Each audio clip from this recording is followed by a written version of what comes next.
round of questions with Ms. Dancho Thank you, for 6 Mr. minutes, please. Thank you, Mr. Chair, and thank you, Minister, for your remarks. Minister, you've emphasized a number of times that Canada remains gravely concerned about the situation in Hong Kong. What specifically are your grave concerns?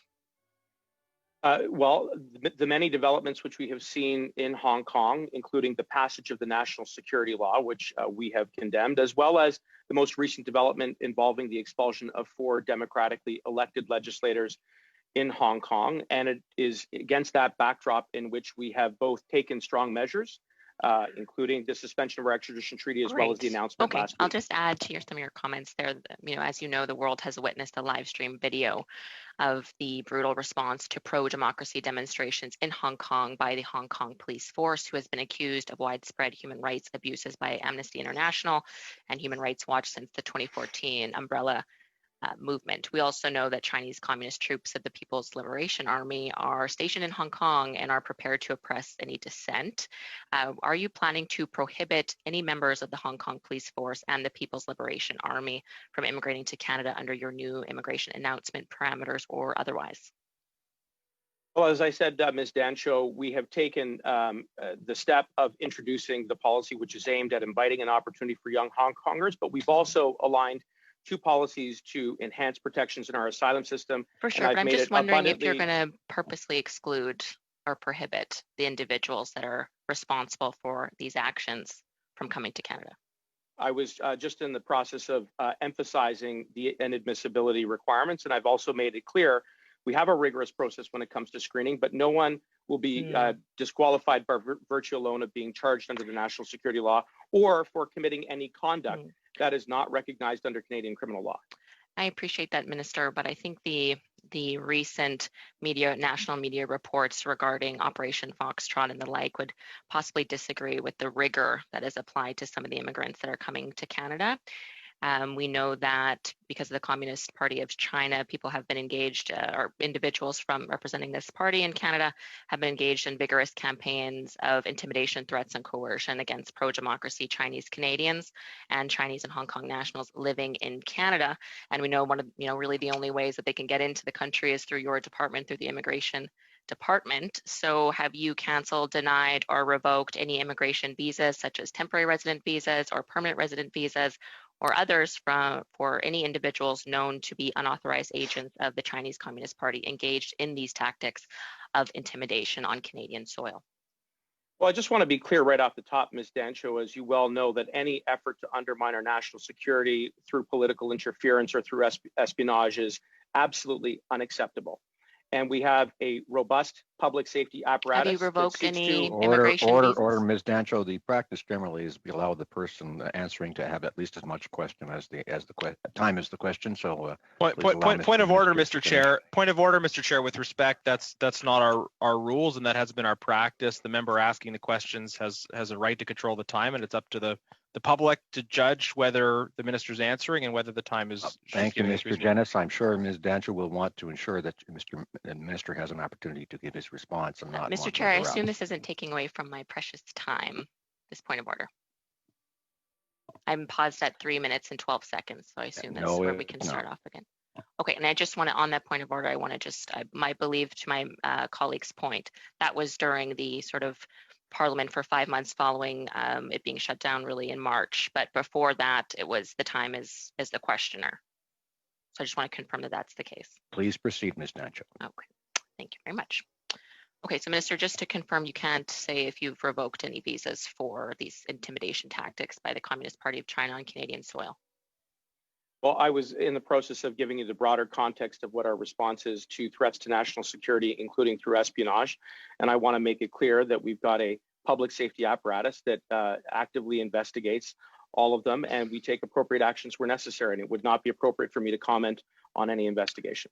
Okay, well, I'll just leave a comment with that it doesn't seem to be working. Any tactics that your department is using based on the national news that we're hearing of what's happening to Chinese Canadians on Canadian soil. But moving on, Minister, as you're well aware, there are thousands of pro-democracy activists in Hong Kong that are not residents of Hong Kong. they risk arrest and imprisonment if they try to flee Hong Kong. Your announcement really doesn't do anything for these individuals. What is your plan to support them, and do you have a plan? Well, respectfully, I dispute that assertion. Canada has a robust asylum system. We've been recognized by the United Nations for 2 years in a row for the work that we do to uphold human rights. In addition to that, the policy announcement, Ms. Dancho, as I've now clarified on a couple of occasions, does add additional protections, which doesn't only address foreign nationals from Hong Kong. It addresses other individuals who may be active in this area and ensures that they are not disqualified by being charged alone under the national security law. So a specific example would be, I think we were all familiar with Grandma Wong. Alexandra Wong is a 64-year-old retiree who was arrested and detained for simply waving a British flag at a protest, and subsequently detained by the Chinese Communist government for weeks and later put under essentially house arrest for a year. Recently, she was said, purported to say that, quote, it's too late for an older woman like her to get out of Hong Kong and start a new life elsewhere, for example, Canada. Do you agree with her, Minister, that Canada's doors are closed to a person like her? And just in addition to that, I should point out that your announcement on Friday doesn't really do anything to support older pro-democracy activists and those without the financial means to attend post-secondary education. Is that correct? Well, again, I dispute that contention, Ms. Dancho. We've created a number of pathways which we are actively promoting, including the ability to reunite with family members here. And with regards to anyone who is engaged in peaceful protest, as I said, they would not be disqualified from making a legitimate family asylum reunification, claim. respectfully, Minister, the family reunification streams are 2 to 3 years backlogged. We'd be looking at a parents and grandparents lottery, for example, that wouldn't open up until next year. And then they wouldn't be able to come to Canada if they win that lottery and their application is approved for another 2 years. So again, your announcement doesn't. Thank you. Interesting. You said, quote, it's never been easier for families to reunite. I'm just wondering if the protesters outside of your office might disagree with that. But anyway, Minister, you've also said repeatedly during this committee today and also previously, no one will be prohibited from claiming asylum or applying to any other immigration program solely by virtue of having been charged under China's national security law. However, we know that there's only really a few dozen people who have been charged under the national security law, but over 10,000 were arrested and 2,000 charged for protesting, which many believe are politically motivated from the Communist Party of China. Will those charged under other protesting related charges, excluding the national security law, be permitted to come to Canada as per your announcement last week? Well, again, I think we're going over covered ground, Ms. Dancho. There are principles that are well in place that ensures that no one will be disqualified from making a claim to our asylum system if they have not been charged, as well as a much broader set of conduct where one may be exercising their right to protest, but that does not amount to a crime known to Canadian law. And with respect to, Minister, if I just may, on that exact point, that's my next question. Protesters in Hong Kong have been charged, for example, with rioting, unlawful assembly, and uttering seditious words. All three of these laws are laws in Canada. So as a result, and as per your remarks just now, will these protesters be denied entry into Canada? Well, Ms. Dancho, all I can do again is reiterate what the principle is, but it is not for me to adjudicate those admissibility screening. That is a function that is performed, as you would well expect, by our public safety but you branch. know the rules, right? So those are Canadian laws as well. So would they not submitted? Like, would they not be allowed to Canada then, just under what you've just said? And you know the rules, so. Ms. Dancho, I do know the rules, and I have been explaining them on a number of occasions now, and they will be applied very rigorously by our public safety branch to protect the safety and security of the Canadian people.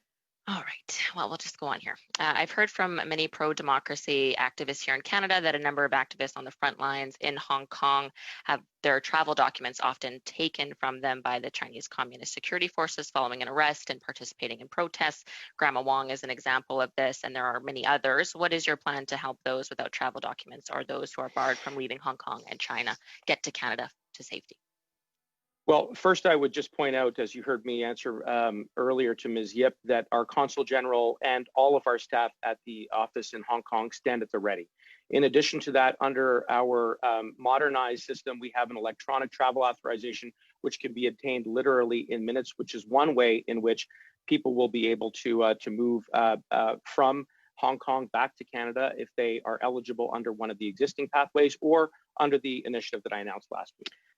All right. So Hong Kongers with no family, though, in Canada cannot get to Canada to apply for asylum right now due to the COVID-19 travel restrictions. Obviously, they need documents to travel here, and tourism is, of course, forbidden. So are you planning to allow NGOs, for example, to provide travel documents to people stuck in Hong Kong, just like you did, for example, gay Iranians and Chechens in years past? Well, thank you for highlighting a ways in which we have demonstrated leadership on the world stage when it comes to Are you going to do upholding that human now? rights. And as I was just about to say, Ms. Dancho, we work very closely with our international partners. It will come as no surprise to you that even the UNHCR and the IOM, who are some of our primary referral agencies, have also experienced a disruption because of COVID. But notwithstanding that, we are resettling the most urgent cases. All right. I just want to go back a little bit to the family reunification, particularly grandparents and parents, since you did mention that as an option for Hong Kong residents and to bring their grandparents and family members here, or parents and grandparents here. But I just want to summarize for the committee what that exactly means. So they need to wait to apply to sometime late in 2021 when the lottery opens again, since it just closed about a month ago. Then they need to win that lottery. Then they need to submit a complete application, hope that they still have access to their travel documents, which I also just talked about, and then they need to wait 2+ years for the application to be processed. And then so really your announcement's really saying we hope they can get here by 2023, 2024. Is that correct? No, it's not correct. So you're saying you're going to expedite parents and grandparents specifically for Hong Kong? No, I was about to try and answer the first part of your question, Ms. Dancho. It's not correct. In fact, Hong Kong residents were eligible to apply under the parent and grandparent program. And quite honestly, Ms. Dancho, the record of this government in reuniting families stands in sharp contrast to the last time the Conservatives were in government. We've made tremendous progress on backlogs, and we will continue to make more going forward. That's enough talking points. Thank you. I just want to go over something I spoke with the minister about, and just to summarize, this is the grandparents and parents lottery, and there's a lot of interest in this. This is why I keep asking. This is the process that we understand. If they didn't make it into the lottery this fall, then they're I'll go quickly. Thank you, Chair. They have to apply for the lottery in fall 2021, win the lottery, submit a complete application, hope that they still have their travel documents, wait 2+ years for the application process, and then hope to get to Canada in 2023, 24. Is that accurate? Well, I'm sure there is a time. Could she just answer just briefly? If you can answer with yes or no, I'm sorry. I don't want to put you in that position. I know you would, but I don't want to put her in that position. But can we have a very brief answer? Thank you. Grosso modo, that does seem like the process, correct? Thank you very much.